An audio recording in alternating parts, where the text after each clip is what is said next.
Well, you're always guaranteed a fine selection of cars when visiting the Motorist, and especially today with it being Drive It Day. Chris has got a car that really stood out amongst this big crowd here today.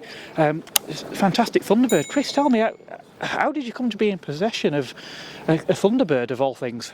Well, we just like American cars, so we're always on the lookout for nice, interesting cars, a bit different. And there was a period when these cars were considered to be sort of slightly over the top, maybe in the 70s, 80s, but now I think people realise they're a work of art, you know, so we like it just because it's just a bit outrageous, really. So we picked it up in an auction in the UK, but it had been brought over by another guy from Florida about 3 years ago.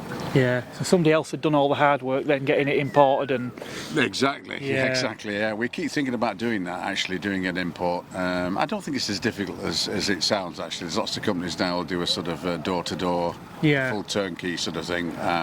And we quite fancy going to the States and doing an auction at some point. But this was at Historics down in Windsor about 2 years ago, and we liked it and got it. So yeah, have you ever visited Florida? Several times, yeah. Yeah, I've been a few times myself. Obviously, it's a different. You know, you just sort of cruise down the roads, don't you? It's It's very different to driving over here. Well, it is. This car, I mean, yeah, it's fantastic, but it's not built for little narrow sea lanes and things like that. So you have to be a bit circumspect when you're driving around some of the narrower roads. But it's not a fast car. I mean, actually, in a straight line, it's reasonably quick. Yeah. But it's a cruiser. You know, it's just 55, 60, roof down, sun out. It's very nice. Yeah, I know people often used to mock and say, how come American cars get such a small amount of power from a large capacity, but it's all about the torque, isn't it? Well, it is, but I mean, people say that, but that's just in the 70s when they went through all the emission issues and they sort of de-coke them, de-everything with them, and it's a shame. So yeah, at that time they drank fuel, didn't deliver much more than MGB. No. But this one actually, 1957, was 250 horsepower, so that's quite chunky. Which is a reasonable amount of power even now, let alone. Yeah, and they were amazing, these cars, that this car has electric memory seats. Oh, right. Which in 1957, I can't even think a roller probably had that. No. And people get excited now for BM's got that. I must admit, it's interesting when you look back at some of these old videos of like motor shows in the US back in the 1950s when everything was sort of aviation inspired. So, you know, you had all these cars with all these fins and, you know, all these intakes that look like jet engines. And obviously things like you're saying about the memory seats and everything, you know, they used to put cars on stands with TVs and all sorts of things in, didn't they? Yeah, well, it was just amazing. I mean, I'm not knocking British cars at all, but when you consider pound for pound what they were doing in 1957 in the UK and look at the sort of cars that were coming out, this just is in a different league. I think we were a country still ravaged by war, though, weren't we? I mean, there were still elements of rationing and things, weren't they? And obviously, you know, the cars that suited our market, and again, certain parts of Europe, I mean, there were Eastern Europe where they were driving cars that were on 1 star petrol and horsehair and exactly. And I mean, I think I'm not. I've been to America loads, and I'm not a historical expert, but you probably think the 50s and 60s were the great American period when it was all wonderful post-war. They were clearly the most powerful nation, etc., etc. It's all the era of Bewitched TV programs, you know, everything all wonderful and sunny and so on. So yeah, in a sense, it was their golden period, and this is very much like on the cusp of the space age, Sputniks and things like that with the fins and like you say, the lights at the back which look like a jet engine sort of thing, or a rocket. Yeah.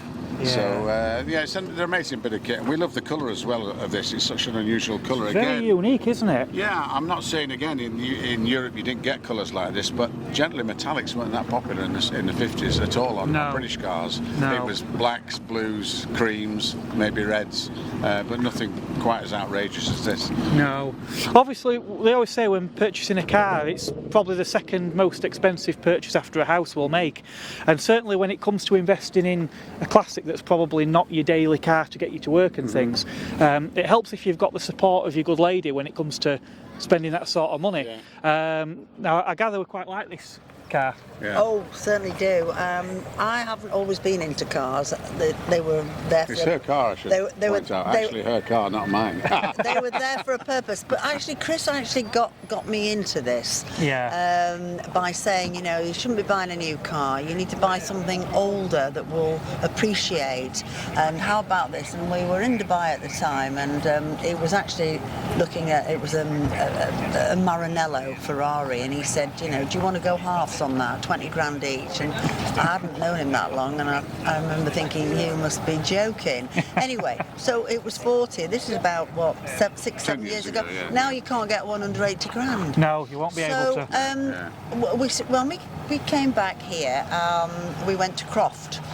And we were watching the racing, and my favourite little car when I was sort of 18, 19 was a Triumph Stag. Okay. And there was one there for sale, orange one, and I was looking around it, and the guy said, yeah, it's lady's husband's died, what have you, and it was from Darlington, and we went and we bought it. And we sold it 4 months later for 3 grand more than we paid for it. And I thought, I like this. And from there we moved on. And there's about 28 cars. So now in our little stable where we're not getting, we have a C2 Corvette, 1964. Oh, wow. We've just sold a C1 Corvette, which was 1962. We've got Tony Curtis's Excalibur. Right. It's done just under 7,000 miles, Wow. 1965, and we've got a Dodge Viper. Right. So, Modern, obviously. a little bit more modern, 2005, but great fun in the Dales with that one. Yeah. And don't have wind-up windows or anything, do they, in those? And we the later one do. Yeah, right. this is a sort of Series 2 where they got very sexy and had electric windows and so on. But you're right, they did have sort of plastic windows and a sort of pop-off roof. because the early ones were quite primitive in some respects, Yeah. but then they had the carbon fibre front end, didn't they? Which I said, if that bonnet got damaged, it were a serious investment. Yeah, and it was like a what they call a clamshell type fitting, so you know you were in real trouble. But they changed them quite a bit, so visually it looks very similar, but quite a different sort of car, really. Yeah. And great fun. It's just a hooligan's car. 8.4 litre engine. Yes, V10, weren't it? Yeah, V10, exactly. yeah, and it's just black. hooligans. It is immaculate, isn't it? And it's done about 13,000 miles now from 2005. But yes, we're into American cars. I think you can take that. Well, obviously, there's a few cars that sounds like they've come and gone. This one, it sounds like you've had a while. Is this the keeper then? Well, they're probably the Corvette's a keeper, I think. We love that. We loved the Excalibur. We love this, but sometimes, you know, what is it? You say, so little sheep, so little time, or whatever. That's probably not a good analogy, but you know, at an age where there's other cars that still like to try out and drive and own. So if somebody came along and made it some sort of serious offer, you'd consider it. But equally, it's not on the market or anything like that. You know? Well, they'll say you only live once, and I must admit, if I had the space and the finances, I'd certainly add a few to the collection. If you've got the means, you've got the space to store them, why not? Well, it's a good investment as well. I mean, better than getting 3% in the bank. And there is no road tax. They're over 40 years. The insurance is very, very reasonable. They're only insured for 2,000 to 3,000 miles a year. We go to all the car shows. We've met some wonderful people. In fact, we're doing our own road trip to the Lake District. There's quite a few of these get organised, and we thought, you know what, we've got 6 friends, all with classics. So Chris has put together the itinerary. You might as well, because a lot of these road trips are good fun, but they're quite expensive. And we've sorted our hotel. You know, 5 days for 1,500 quid a person or something. Wow. So in October we're all going to the Lake District, and we've got everything planned, and That's brilliant. That's what it's all about, isn't it? Exactly. Going out and making some memories and enjoying the cars. You can even have your little dog, if we haven't got one yet. But you can have your little dog. I'm not getting one either. That is to be discussed. But anyway, it would just fit nicely under the front of the car in a little crate, wouldn't you? Marvellous. Excellent. Well, thank you very much for having a chat with me. It's been a real pleasure. Thank you. Likewise. All right. Cheers. Thank you.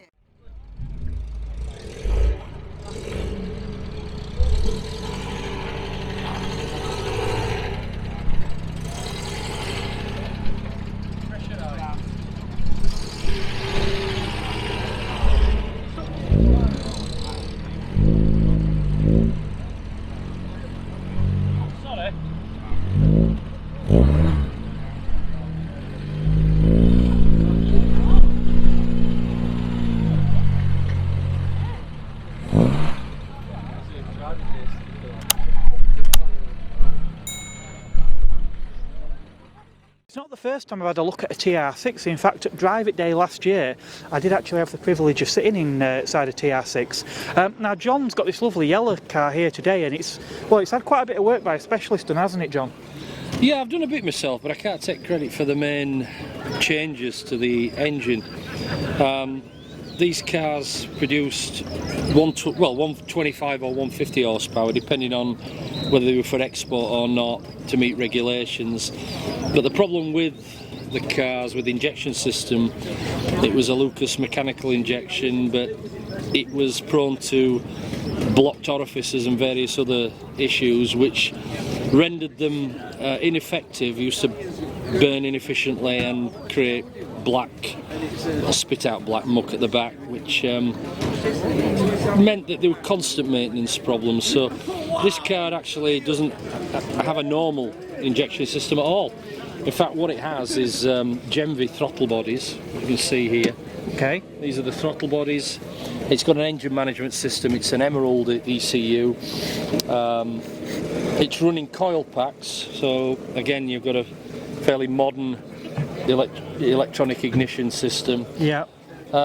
This car also has a solid hood and it has aircon.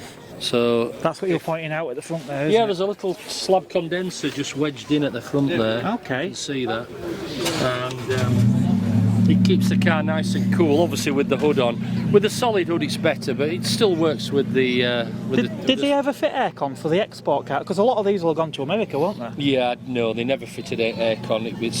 It's a really nice job. It's sandwiched in down here, but it's been professionally done by a company in Coventry. Oh, right, okay.